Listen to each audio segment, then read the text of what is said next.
Dhyana Sloka as we did yesterday. Om Parthaya Pradibodhidam Bhagavata Narayanena Swayam Vyasena Grahidam Purana Munina Madhye Mahabharatam Advaitamritavarshinim Bhagavatim Ashtadashadhyayinim Ambattvam Anusandadhami Bhagavad Gita Bhavadveshini. O Mother Bhagavad Gita, with which Partha was enlightened by the Lord Narayana himself, and which was incorporated in the Mahabharata by the ancient sage Vyasa, the Blessed Mother, the destroyer of rebirth, showering down the nectar of Advaita, and consisting of 18 chapters. About thee, O Bhagavad Gita, O loving Mother, I meditate.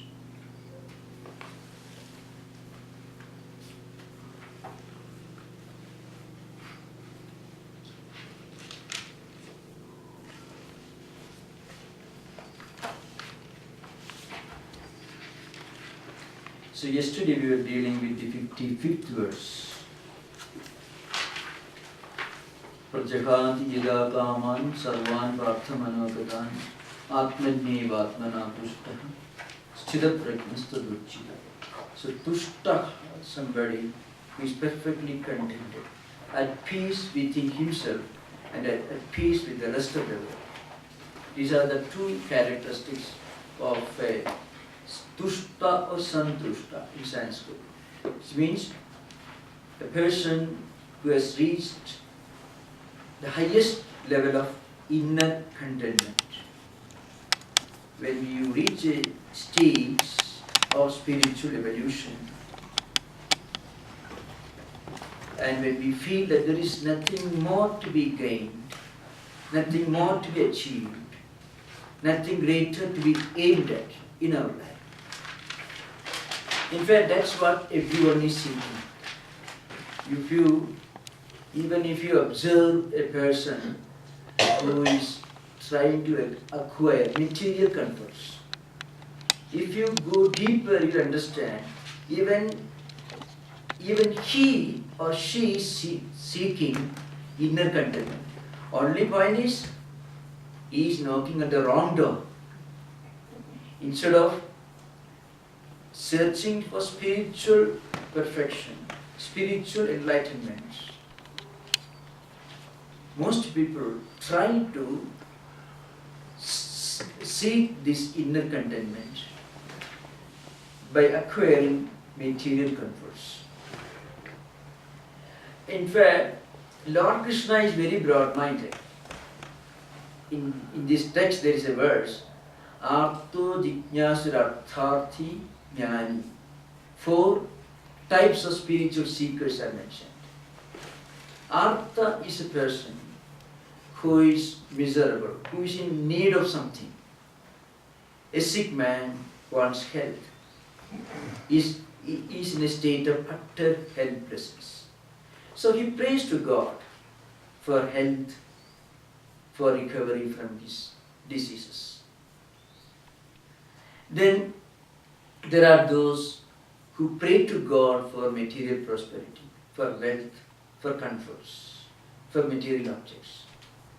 And Lord Krishna says there is nothing wrong in that. But this is not the best way to practice spirituality. So if we are in need of physical health, and if we pray to God, God will be happy because we are not going elsewhere. We are turning to Him.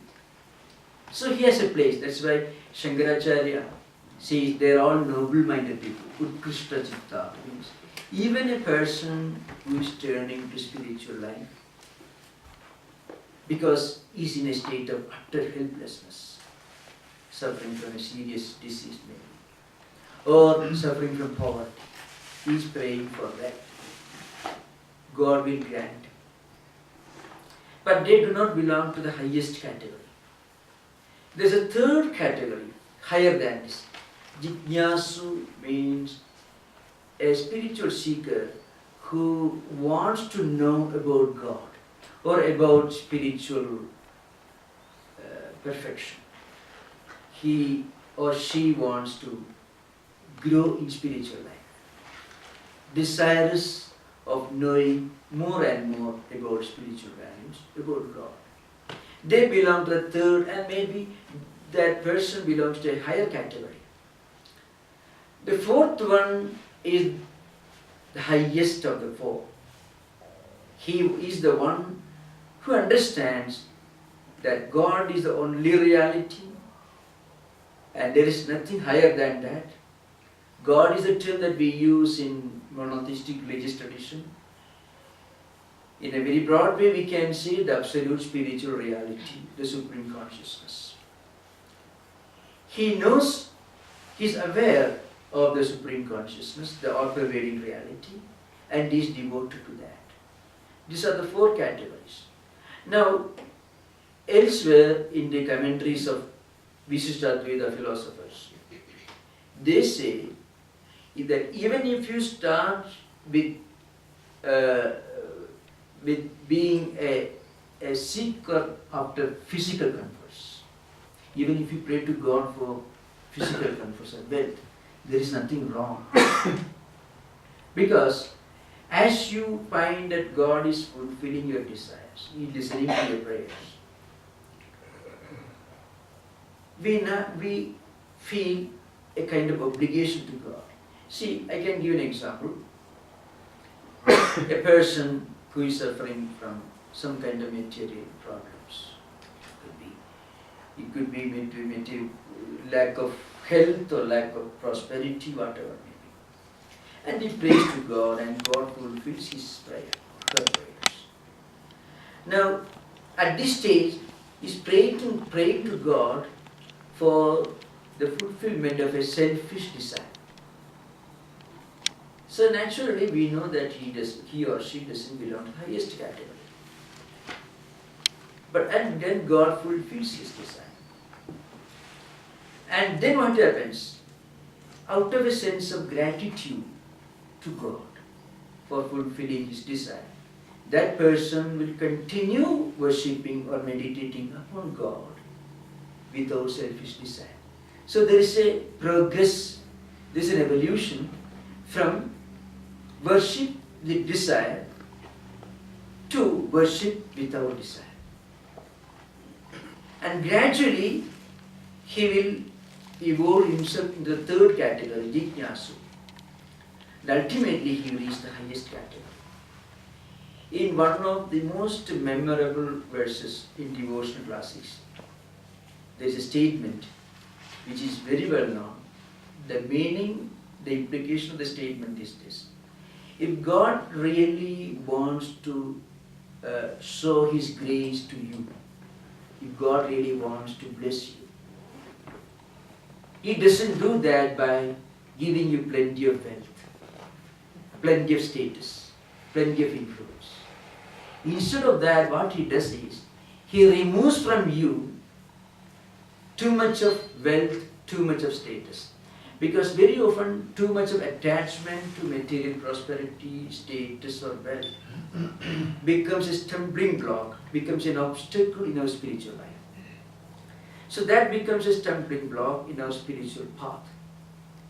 So if God really wants to bless you, he will remove these obstacles from your path. So he may turn you a pauper. So that's why if you get an unpleasant, a tragic experience, if there is a tragedy, if there is a crisis in your life, it should be taken as a special sign that God is gracious to you. You find these ideas in the writings of the great Christian mystics, in Philokalia, in the complete works of Saint Teresa of Avila, and you find in many writings of the mystics, especially those who belong to the Russian Orthodox, which is old medieval mystical tradition, you find. Every obstacle is looked upon as a sign of God's grace, His special consideration for it. Because if you become too rich, You become too attached to wealth, and that attachment makes you turn away from God. So spiritually it becomes a liability, it becomes a great stumbling block. So if God really wants to bless you, what He does is He takes away this obsession for wealth from you. And if you are very proud of your status, your friends, your influence, then He will get you isolated from all of them. Because you are so attached to everything other than God. And if God really wants to bless you, what He does is He makes you isolated from all these circles of schizophrenia, undesirable elements, so that you will be forced to turn to God. So this kind of sublimating obstacles to a higher spiritual goal is found in all devotional classics. So there is a famous verse in Sanskrit. The verse is this: Yasya anugraham ichchami tasya vittam harameham bandhavaischa viyogena bhrisham bhavati dukkhida tena dukkhena santapto yadimam na parityaje tam prasadam karishyami yad devairavi sudurlabham. This is the Sanskrit verse. If I translate, you will understand the full implication. It's a great classical statement. And devotional philosophy, in a way, it is applicable in Vedantic tradition also. So the literal meaning is this: if these words are put in the mouth of God, if I want to bless a devotee, what I do, I steal his wealth, I take away all the wealth from him. Because too much of attachment to wealth and prosperity and material objects, sensory objects, become a great stumbling block and obstacle in the devotee's life. So what I do, I take away this wealth, and he becomes poor. Remember, rich in spirituality and poor in wealth. These are two things that go together. Mostly people who are rich in wealth become poor in spirituality. Of course, there are exceptions. St. Francis gave everything. He had to become materially poor to become spiritually rich. So you can find this in Jesus Christ. You leave everything behind and follow me, and statements. The next verse is Bandhavaischa viyogena bhrisham bhavati dukkhina. If you are completely isolated, if you lose all your friends and your associates, you feel loneliness, then you'll be forced to turn to God. So this unpleasant experience, unpleasant from a material point of view, becomes a royal path to spiritual enlightenment. Now mostly people become cynics. I have meditated so much, still I didn't get wealth. So I won't pray to God anymore. Such people can never make any spiritual progress. A cultural civilization which is built upon the idea of judging our worth on the basis of wealth and status cannot produce spiritual change. So, real spiritual, genuine spiritual aspirants, seekers, their intense devotion will increase in proportion to material problems, in direct proportion to material difficulties in material life. Still, if the devotee doesn't turn away from God, still if the devotee continues to be a real devotee, then God shows His grace by blessing him so much, by showing so much of grace that he will be an envy even to gods. Meaning is this: even the celestial beings or angels will be jealous of my devotee, because I shall uplift him to such a high spiritual level that even gods will be jealous of. This is the literal translation. So here you find one can attain spiritual contentment even in the midst of material problems and crisis. So Atmani eva atmana tushtaha Sthitaprajna stadurchi. So this is the highest stage which everyone is trying to reach. This inner contentment. Behind all our pursuits, this desire for contentment. Contentment is happiness the same. Because happiness makes us contented. So we go after happiness. We seek happiness. Now, and there are a few statements which are very striking.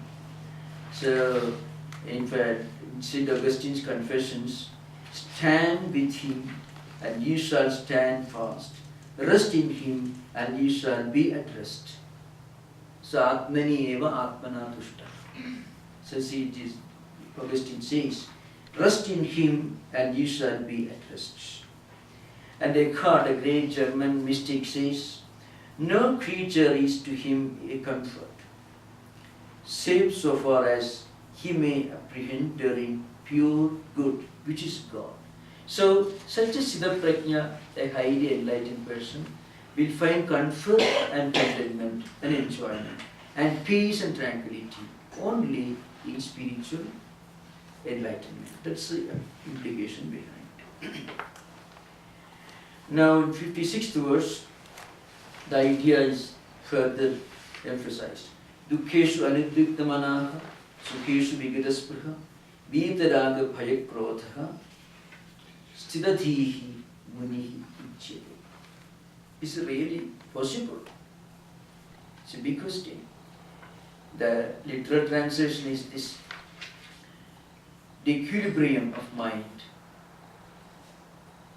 which a spiritually enlightened person reaches enables him to remain undisturbed in distress and to remain indifferent to pleasures.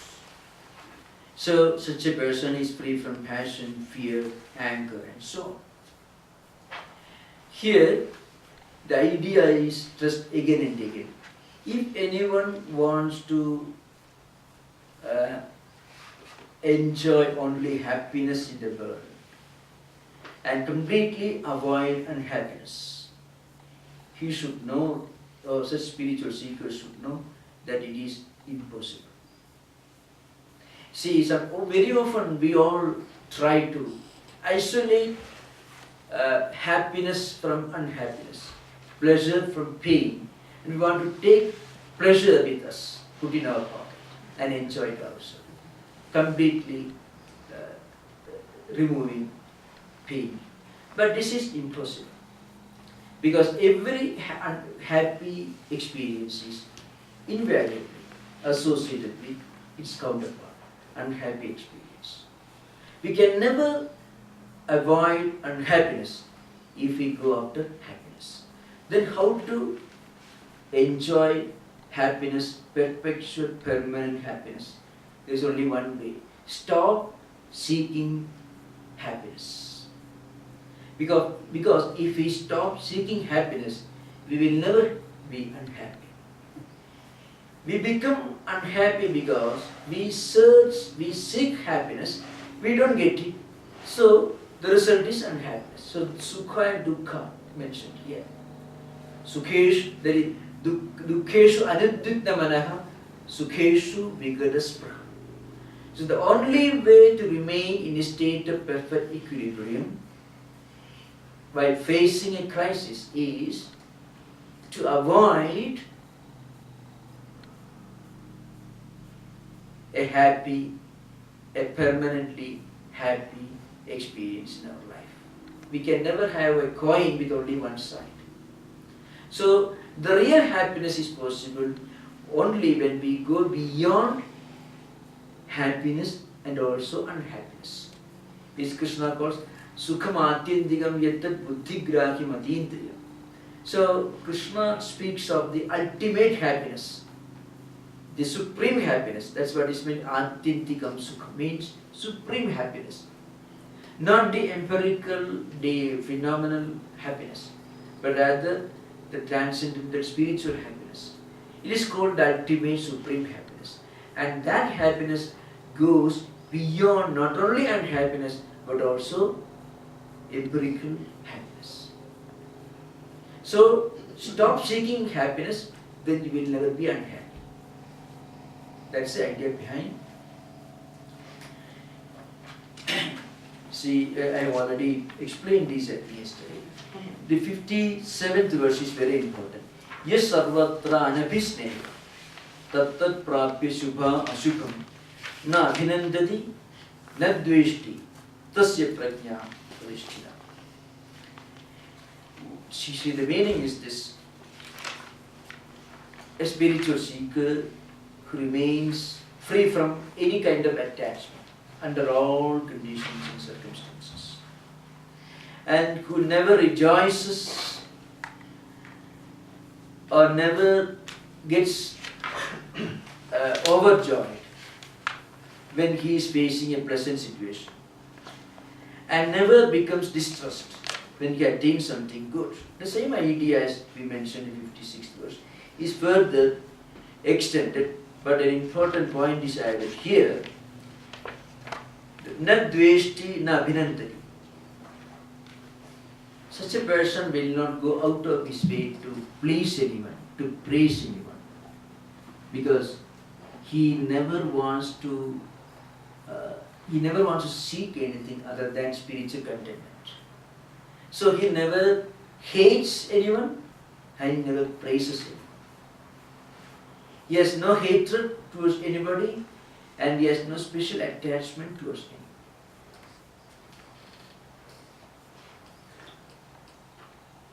Because human mind, not only human mind, this worldly life always moves between these two opposites. Pain and pleasure, success and defeat,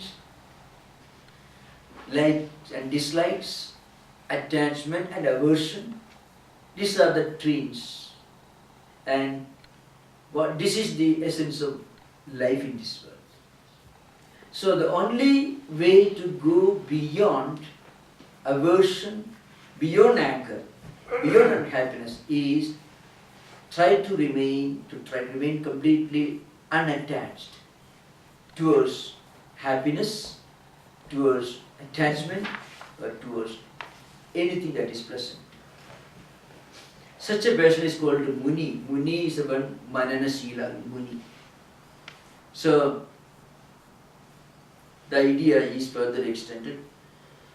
In the 58th verse you can find Yada samkharadicayam kurmongani va sarvashaha indriyani indriyarthebhya tasya prajna pradishthita. Here an example is given. In a tortoise, what it does, it withdraws its limbs when threatened by some creatures which may perhaps attack and devour it. That's how the tortoise protects itself from its enemies. Tortoises which walk on the ground, if they find threatened by some creatures who may be eager to attack and kill and devour it, what they do? They withdraw all the limbs and they think they are free. Here, the example is only limited. The point is this: a spiritually enlightened person naturally withdraws his senses and mind from external objects. He is able to withdraw his mind from external objects. This needs a little bit of explanation. I shall explain this further. There is a verse in Shankaracharya's Vivekananda which gives a very, very graphic description of how this works, how we get attached towards external objects and how we lose our spiritual prayer. The verse is this, is a translate and explain in detail. Shabdadibhi panchabhireva pancha panchattamapussa gunena baddhaha viranga madanga padanga minaha bringaha nara panchaviranchita. This is the verse. The meaning is very simple. is a classic illustration. Now, this verse refers to 5 types of animals, creatures. The deer, the elephant, then the mouse, and then fish, and certain creatures and insects which go about collecting honey from flowers. These are mentioned here. The black bee and so on. Now, the implication is this. In ancient times, hunters used to hunt deer by playing music on their musical instruments, some flute. They will play a flute, and hearing this sound, a deer which is hiding in a bush or in a cave will come out. Then the hunter will shoot an arrow. He will be killed. Now, what's the cause of destruction so far as deer is concerned? His sense of hearing. He listens to the music, which a trap comes out and is killed. And the next animal that is mentioned is elephant. Now, elephants generally move in herds, in groups. They touch each other. The baby elephant will be protected by the older elephants. So they move. And they are so attached to each other that they fall in a pit which is dug by the hunter. That's how they trap elephants. And once they fall in the pit, they are trapped. Very often they die, or they may be caught, they will be enslaved for the rest of their life, and they lose their freedom, which is spiritual death. And they are trapped by their obsession to their sense of touch. Because when they move in large numbers, herds, they touch each other for mutual protection. As I said, the baby elephants will be surrounded by bigger elephants and they will be caressing and touching each other. So the sense of touch becomes the cause of its destruction and death and spiritual slavery. And then the next creature mentioned is Padanga. Padanga moves. Maybe during the rainy season, if we start a fire, large number of moths will move towards the burning, blazing fire, attracted by the color, the brilliance of the fire. They think this is something one can eat. They do not know. So they are deluded by the brilliant, blazing fire. And they fly towards the fire, they are killed. So the sense of vision, the eyes, become the means for their death. Now, then fish. Fish is attracted by the smell of the bait. In fact, the fish is not interested in being caught. It is interested only in the taste of the bait. So, the sense of taste becomes the cause of its destruction, the fish. And then the last one is maybe black bee or some creatures which go about collecting honey from different flowers. They are attracted by the fragrance of the flowers coming from the flower plants. And then they go, as they try to suck the honey, they may be caught by some other creatures and killed and eaten. So they are trapped, they are caught by the sense of smell. Now Shankaracharya exclaims in this context, Nara Panjabhiranchitaki. The meaning is this. All these creatures are caught. In the case of the elephant, it's a sense of touch. In the case of deer, it's a sense of hearing. And in the case of fish, the trap is attraction towards taste. Now, with regard to human beings, all these 5 senses are dragging the mind towards various innumerable objects of enjoyment, external objects. So mind is being dragged towards innumerable external objects of enjoyment. So man's condition, man's human beings are in a much more pathetic condition, much more, compared to these different creatures. Now, in this particular section of the Gita, there is an emphasis again and again that we must try to withdraw our senses, the five senses, from these objects of desire. But withdrawing the senses will not do. Ultimately, we should be able to withdraw the mind. Even withdrawing the mind will not do. We must try to withdraw our mind from a tendency or desire to enjoy. So withdrawal from senses of enjoyment won't do. We should be able to completely root out the tendency. You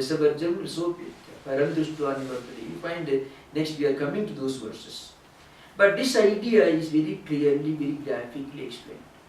The only way to become contented, that means Atmani eva Atmana tushtaha, we already explained.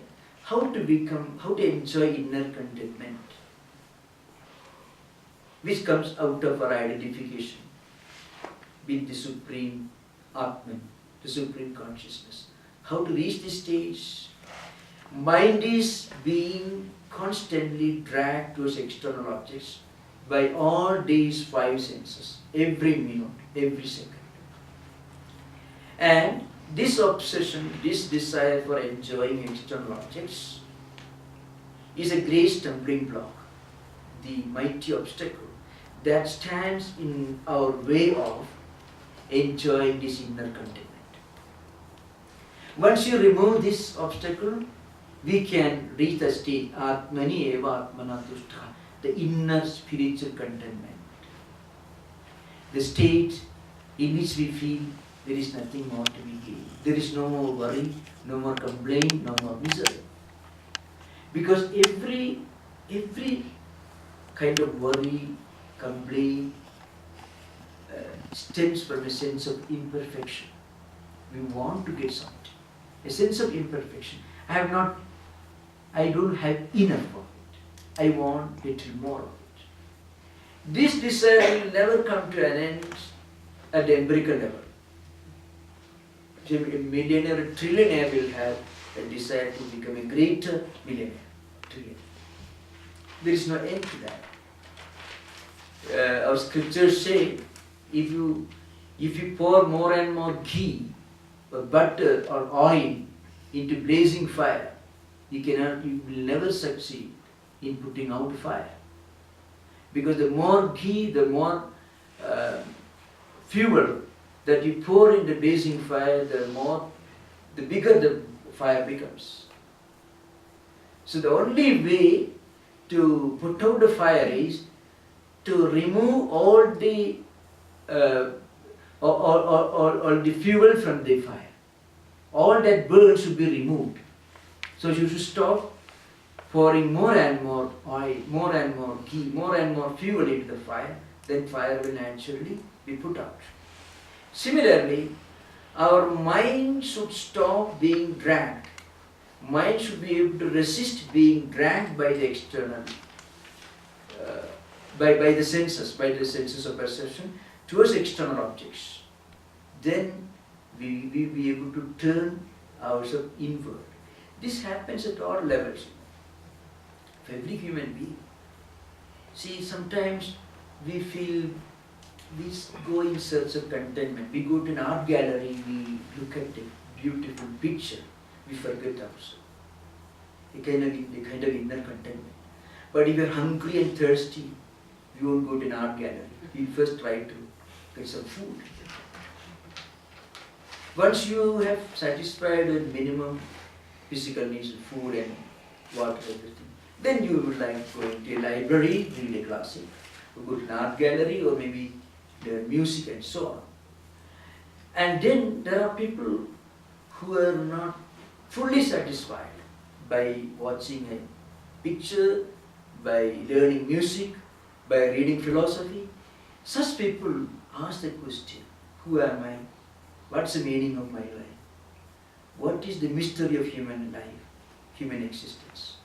At one particular stage of human evolution, we can stand away from this flow of instinctive human evolution and stand apart and ask the question, well, what's the meaning of this life? What's the mystery of this life? In fact, there spirituality begins. Where philosophy ends, spirituality begins. Real spirituality. So long as we are contented with dogmas and doctrines and rituals and belief systems, we have not yet become spiritual. But when we ask the question, the fundamental question, how can I have inner contentment? How can I have peace with Him? And how can I live in peace with the rest of the world? That's the beginning of spiritual quest. Now, one of Swami Vivekananda's greatest contribution was that he introduced this universal dimension of spirituality to modern world. It is called universal spiritual humanism. And he expounded this against the background of organized religions, whether Hinduism, Christianity or Islam, Buddhism, whatever. Swamiji found out each religion has produced great spiritual personalities, has done immense good for the world. But each of these religions also have produced some problems for mankind. In fact, the bloodiest wars and battles were fought in the name of religion and on behalf of God. And then that's one question. Another question is, from philosophical angle, there is so much of misery in this world. Yesterday when we were reading, maybe day for yesterday, we were reading incomplete books. There is so much of misery in this world, so much of unhappiness, so much of inequality, so many problems. And we are talking about a compassionate God who created this world. Now how do we reconcile these two apparently contradictory ideas? On the one hand, we have this miserable, unhappy world full of problems and grief. On the other hand, we have the idea of a compassionate God who created this world. How can such a compassionate God create such a terrible world? So how to reconcile this incompatibility between a cruel world and a compassionate God? So here, now the question arises, what is the real meaning of religion? What is it that that is special to the great mystics who reach the highest spiritual evolution that makes them stand out from common believers? The ability to ask the question, who am I? What's the meaning of life? What's the meaning of existence? What's the mystery behind existence? These are the questions. As we go on asking these questions, we go beyond food and shelter, we go beyond mental comforts, we go beyond even intellectual comforts, and we go beyond all this. Ultimately, when we reach a state, when we experience that there is only one reality, that is Supreme Consciousness, which is indwelling, immanent reality, which is omnipresent, which is transcendental, existence is one, creation is one, humanity is one. At that stage, we are able to enjoy peace within, and we are also able to look at the entire creation as one spiritual family. In fact, that is the practical implication of the word Atmani eva Atmana tushta. The Gita, elsewhere, Lord Krishna refers to these ideas, but we don't have enough time to go through. So here, that state is, that means to reach that state is explained here. Yada Sankaradechayam Kurmonganiva Sarvashaha Indriyani Indriyarthebhya Tasya Prajna Pradisthita. When a yogi, when a spiritual seeker withdraws his senses from all the sensory objects, just or even as a tortoise withdraws its limbs from all sides to protect itself, then that person can be called as a person of spiritual wisdom, is an illumined person. Now, this idea is further extended in the 59th verse.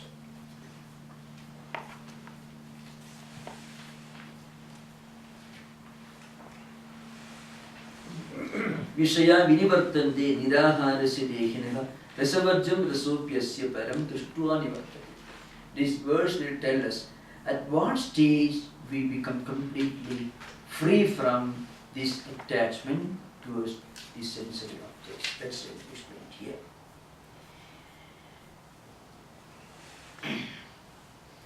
Now, this attraction towards sensory objects will come to an end when the senses do not indulge in their respective objects. But then, even at that stage, a taste, a tendency, an inner desire for enjoying these sense objects will remain within. That is true. See, suppose we decide, but I won't look at that object, and close our eyes. We'll be always seeing that object with our inner eye. Suppose we decide, make a decision, I will hear that sound. And you close your ears, close your eyes, everything. You'll be hearing only that sound. Because we are trying to avoid hearing that sound.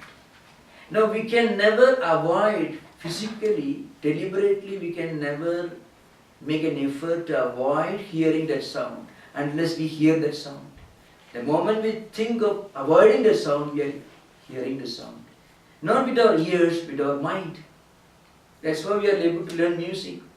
We learn music, we learn a song now, and later we are able to repeat because there is no teacher to sing that in front of you. We are able to remember. Remembrance means hearing again. Not with the ears, with mind. When you remember a visual object, you are seeing that again with mental eye. The mental level, the subtle level, will be experiencing the same thing again and again. So how to avoid even the inner desire? How to get rid of this inner desire? It is possible only when we reach the highest spiritual level. When we get established in what we call pratyahara, means complete withdrawal of not only the senses from external sensory objects, but also the mind from external objects. This is possible only when we reach the highest spiritual life. This may appear to be a distant goal, a remote goal. But if we keep in our mind these ideas, that's a great help. And we can keep this idea in mind by reading, by remembering, by discussing. Somehow trying to keep the mind at a higher spiritual level is the path recommended by many great spiritual teachers. So, interestingly, you find a statement in Plotinus. Plotinus was the great exponent of Neoplatonism. But when we do behold him, then we obtain the end of our wishes and lust. When we experience the supreme reality, even before getting the complete realization, even intellectually when we are convinced that this realization is a supreme goal, that itself helps us to keep the mind away from these attractions and temptations. then also we are no longer discarded but perform a truly divine dance about Him. So once we are able to keep this supreme goal in mind, then every action can become spiritualized. If we can keep this highest spiritual goal, to reach this highest spiritual experience, that's the ultimate goal of human life. And every human effort is an attempt to reach that goal. Now how to translate all that we do, our actions, into useful means to achieve this goal?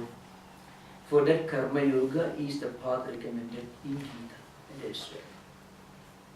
Normally whatever we do with our hands, with the mind, with words, they all become causes for attraction. The Gita before that is said, Dhyayato Vishayan Pumsaha Sangasteshu Upajayade Sangha Samjayade Kamaha Kama Kodho Vijayade Kodha Bhavati Sammoha Sammoha Smriti Vibhramaha Smriti Vibhramsha Buddhinasu Buddhinasa Pranasiti. How people fall in spiritual life, how they lose their equilibrium, the balance of mind, due to their obsession with sensory objects, is clearly explained here. When we go on pondering over, meditating over, thinking over external objects, we develop a strong desire to acquire them, then we direct all our efforts to acquire them. Normally all efforts will not succeed. If our efforts do not succeed, then we become discontented, dissatisfied. That becomes a kind of anger. And ultimately, we lose the balance and we deviate from the spiritual path. This is in two slokas, Lord Krishna has explained the same chapter. I am not going into details of this.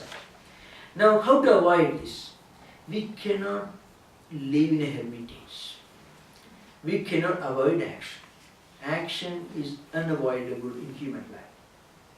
Even if you sit quiet in an armchair, you will be mentally hyperactive.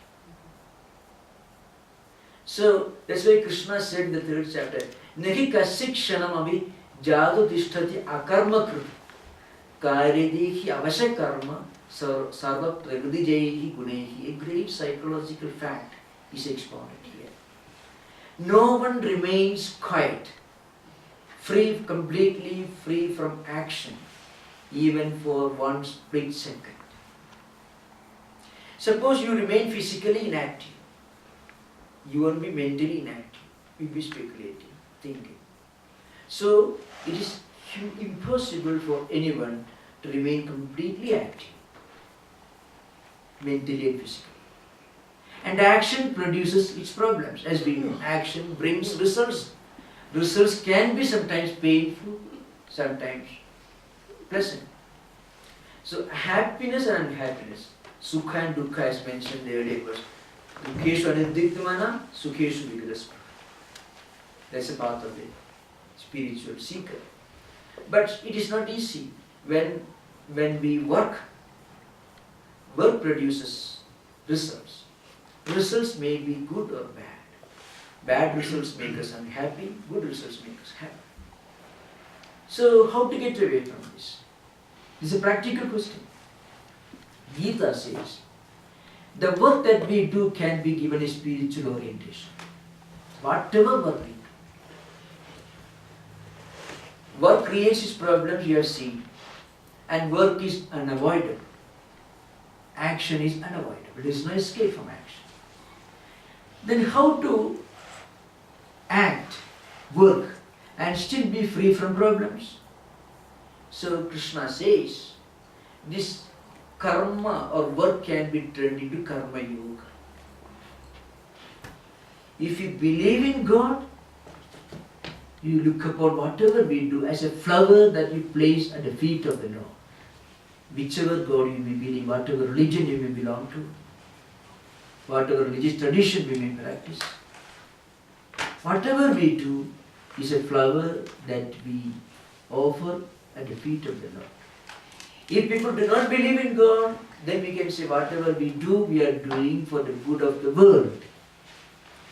So that's why Vedanta opens its doors not only to theists, to believers, even agnostics and atheists and believers have a place in Vedanta.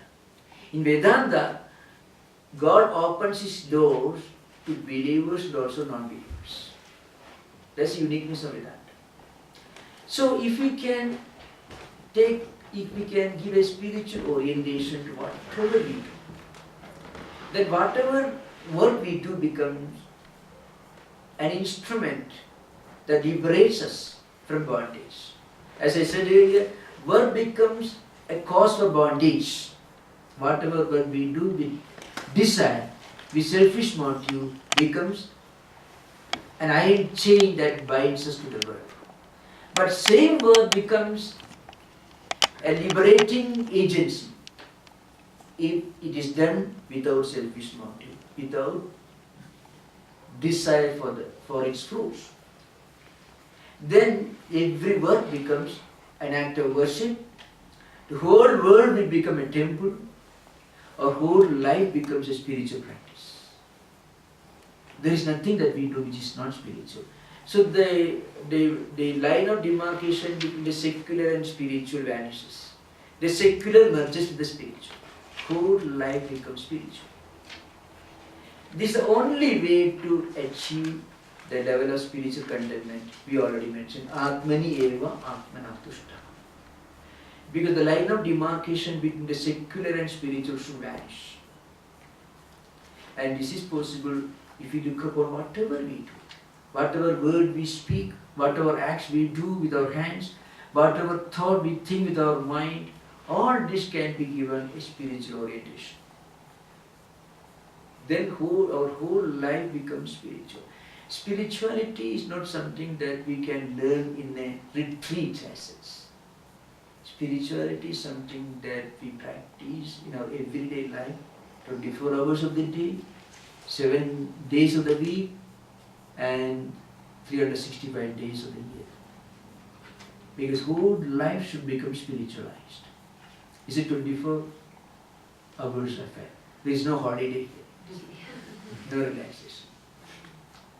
Now, this is possible just by giving whatever we do a spiritual orientation. And attitude should take a different angle. That's all. That's the uniqueness of this path. And then what happens? If we succeed in that, then even an inner desire to enjoy the world will completely vanish.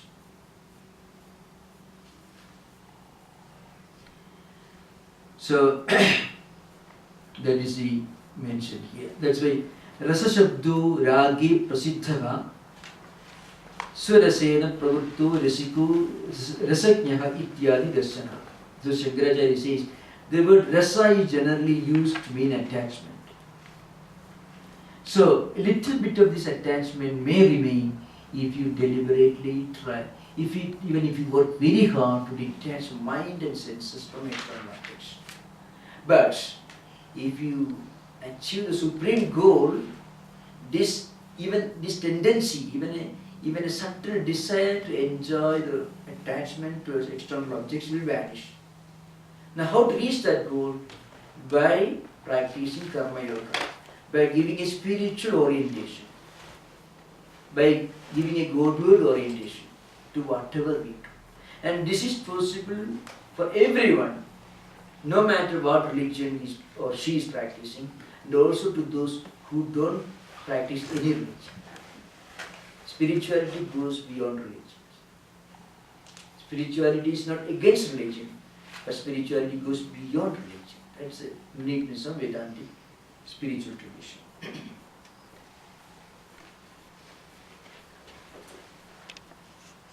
Now, let's see. That's the implication of Plotinus' statement. This is also a statement by St. John on the cross. I am not speaking here of the absence of things, for absence is not detachment, if the desire remains. Yes, you can live a in a marketplace surrounded by objects of enjoyment, still be free, completely free from desire. There may be objects of enjoyment, but one can be free from attachment if you have reached that highest goal. At the same time, we can live in a forest, in loneliness, within a cave. Still, our mind may be full of desire. So that's why Lord Krishna says, Rasavarjam Risopyasya Param Drishtva Nivartade. When we reach the ultimate goal, even the little bit of the tendency for enjoyment vanishes.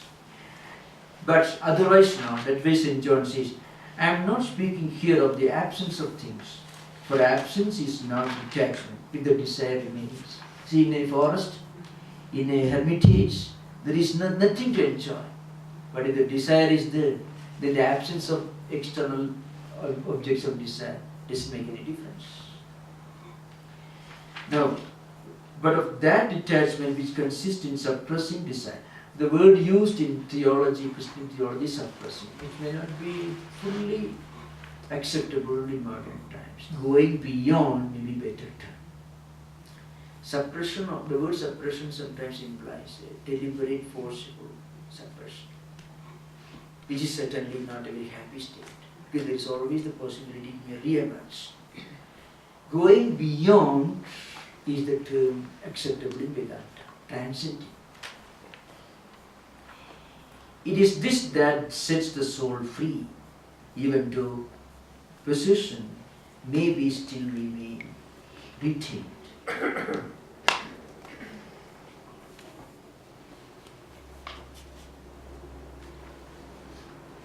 know, sometimes in spiritual life there are many funny things to remember.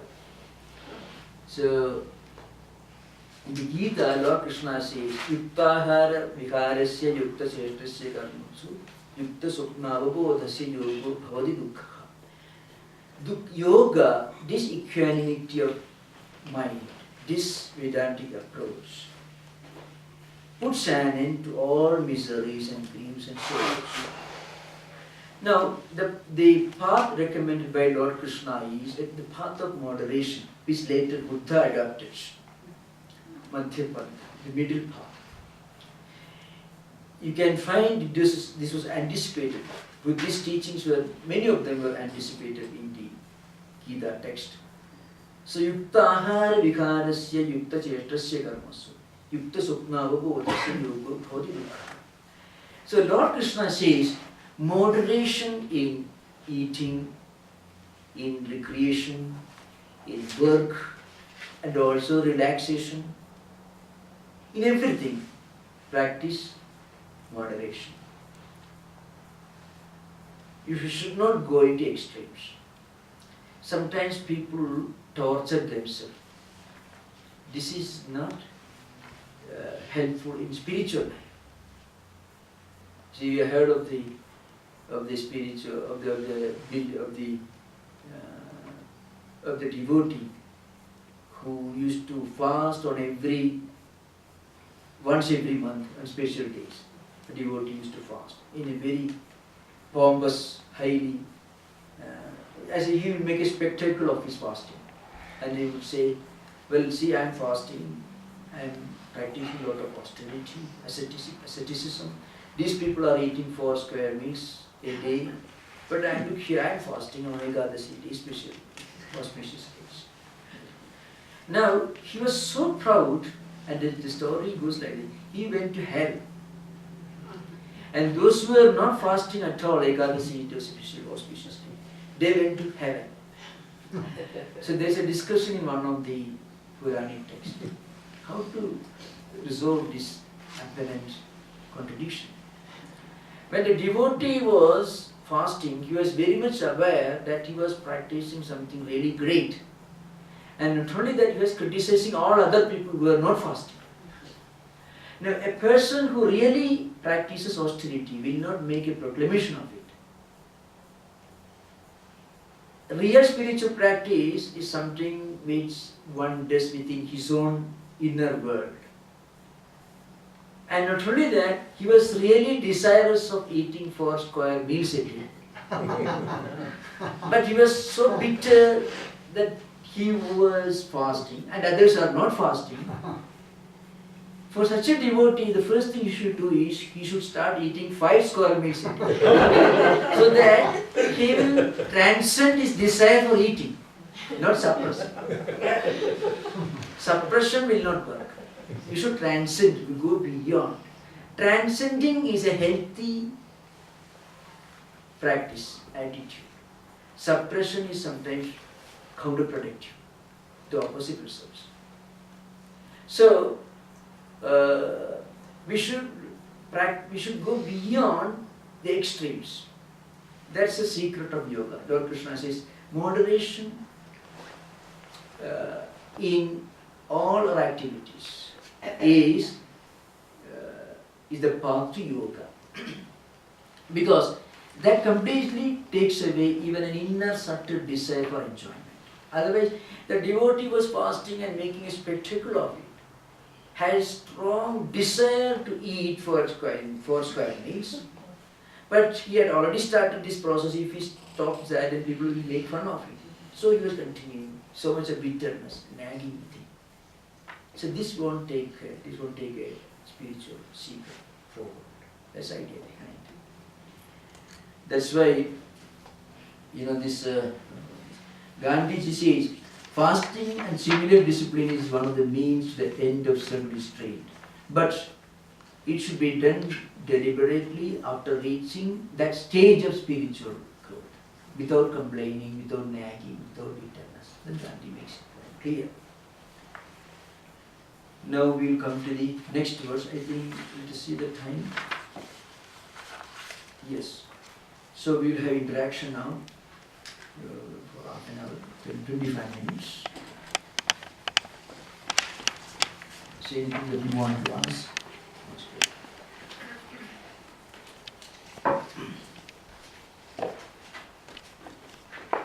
Swami,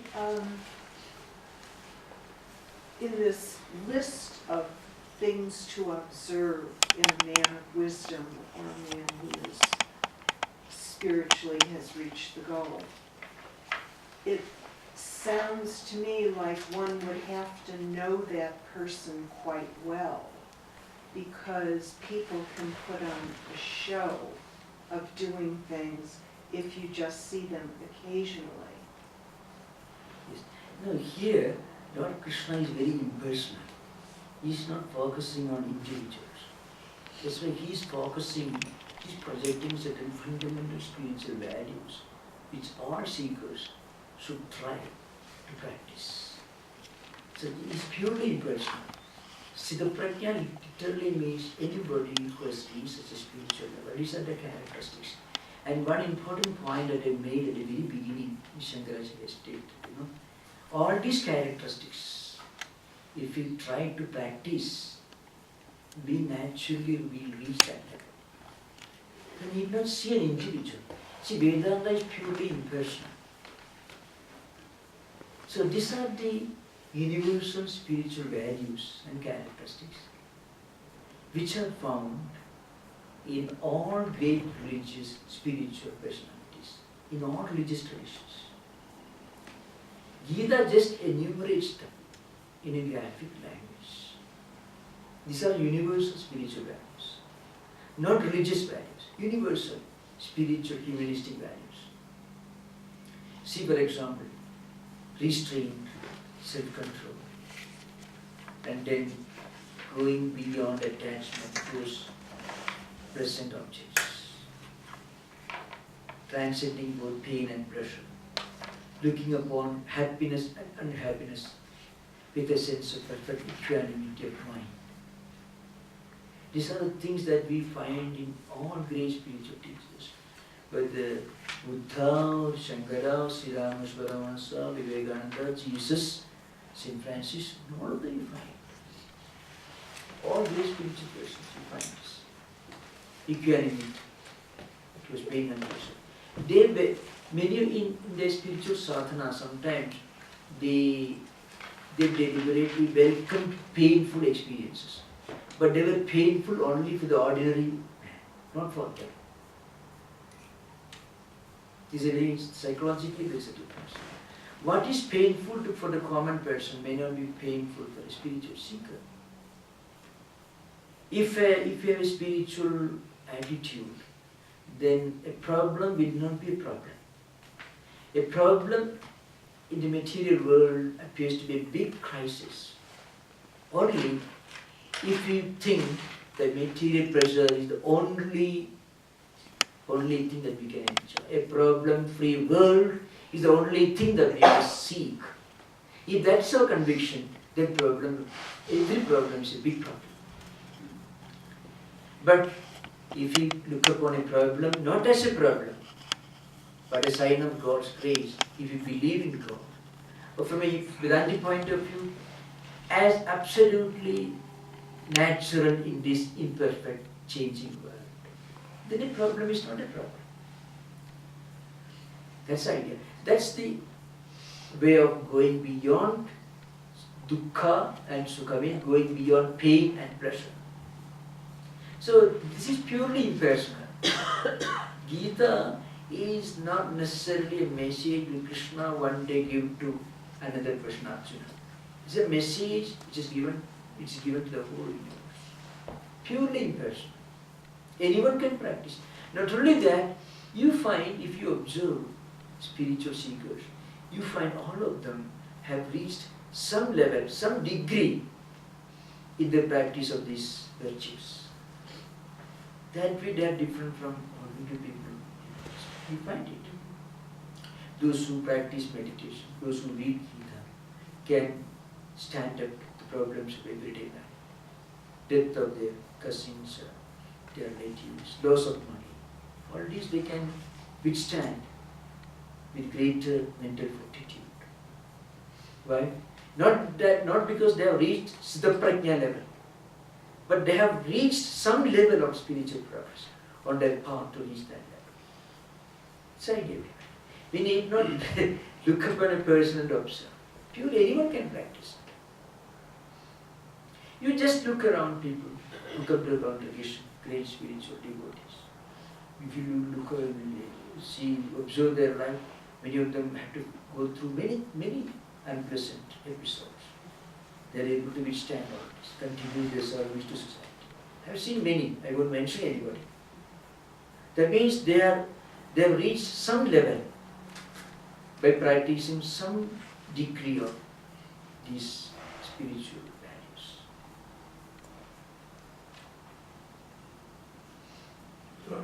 Sthitaprajna is a Siddha, realized.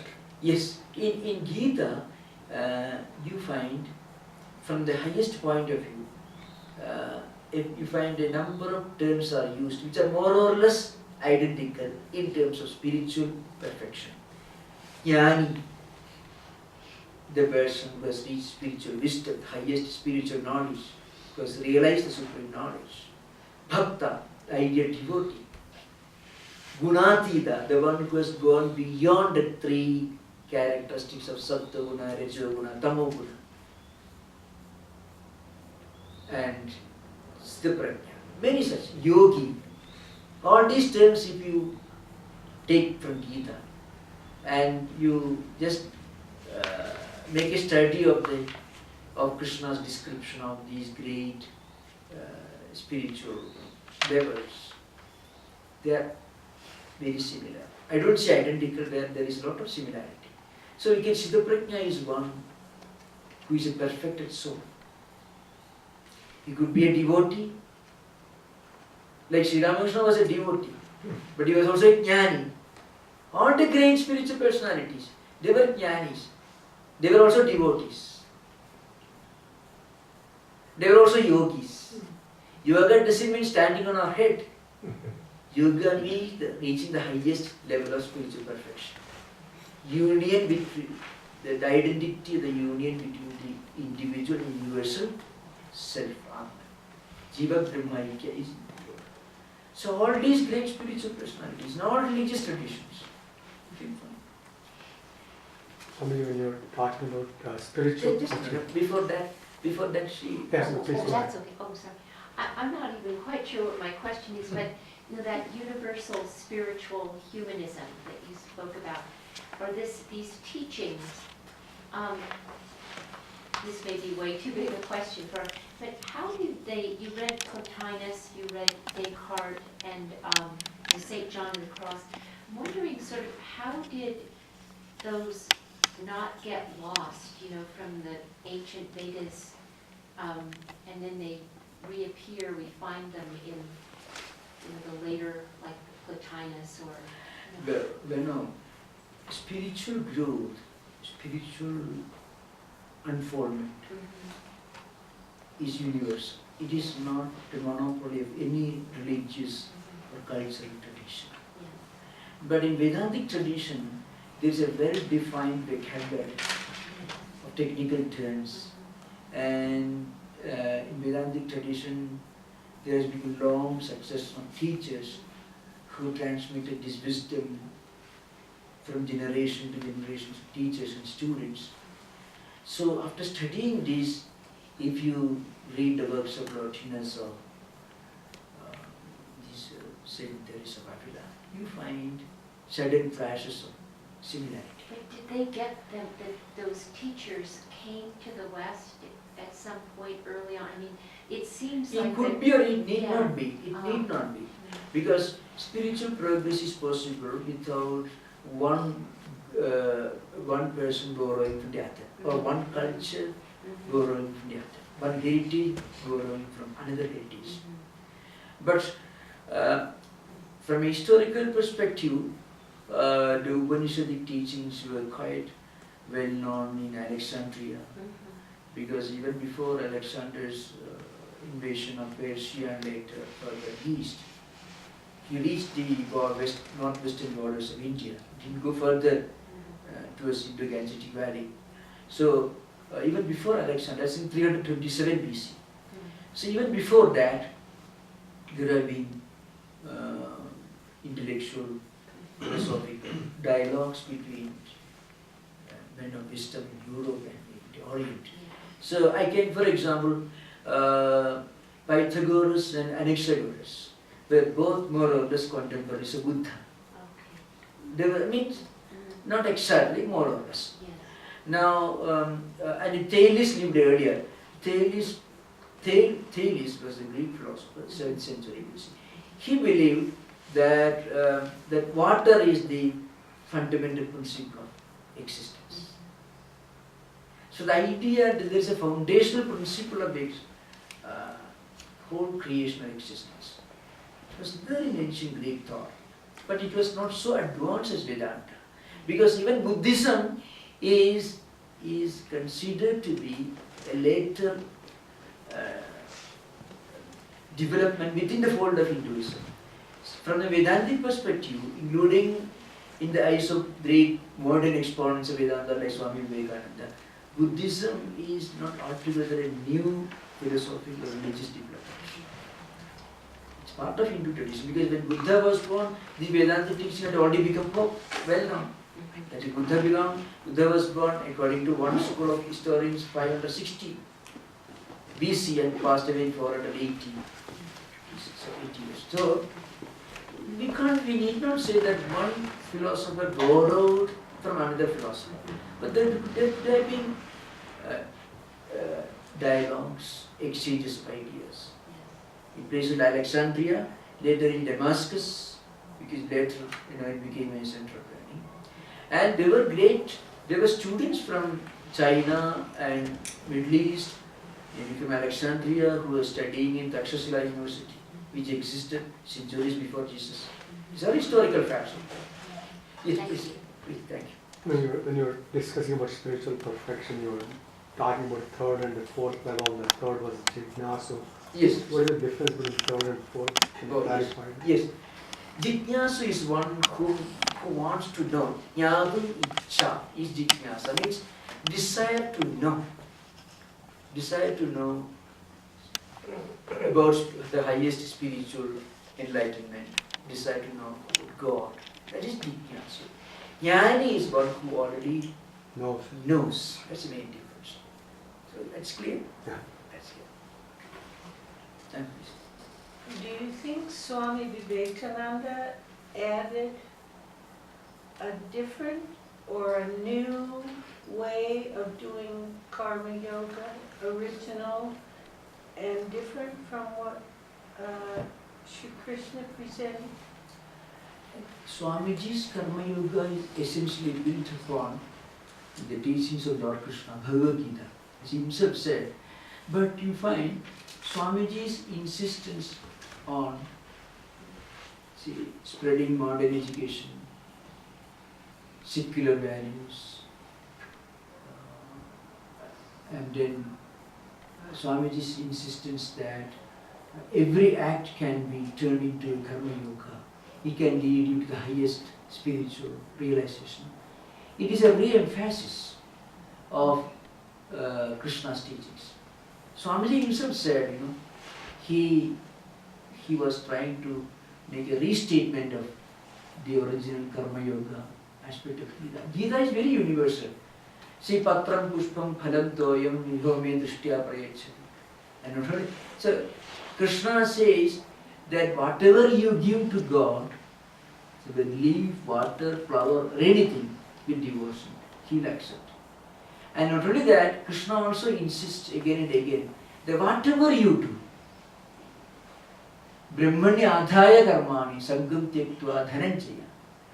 See, whatever you do, whatever act, a word that we speak is an act, a thought that we think is an act,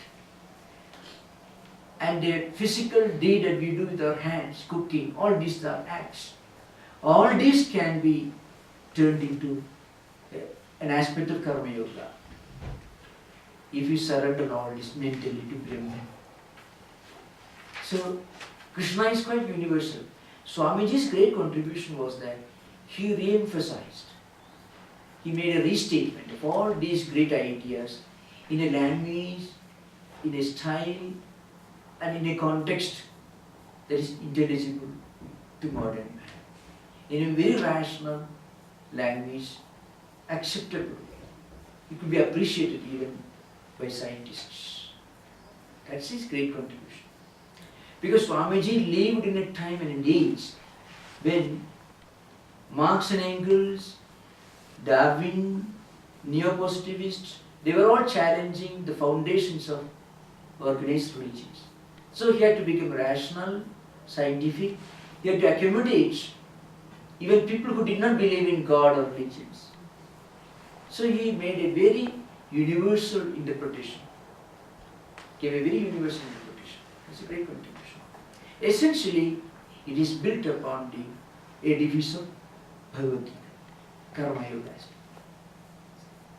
I think we have already time for 5 minutes more. Okay. Humanism war. Humanism, the term that I used was universal spiritual humanism. Just the word humanism itself is somewhat lopsided. If you detach it from universal and spiritual, universal humanism can be scientific humanism, which is maybe more or less agnostic, rational humanism, Fabian humanism, radical humanism, which is the antithesis of modern organized religions. Now, in all these different aspects of humanism, there is something lopsided, something wanting, something lacking in it. It is not very comprehensive. It's not very comprehensive. There's always a lopsidedness about it.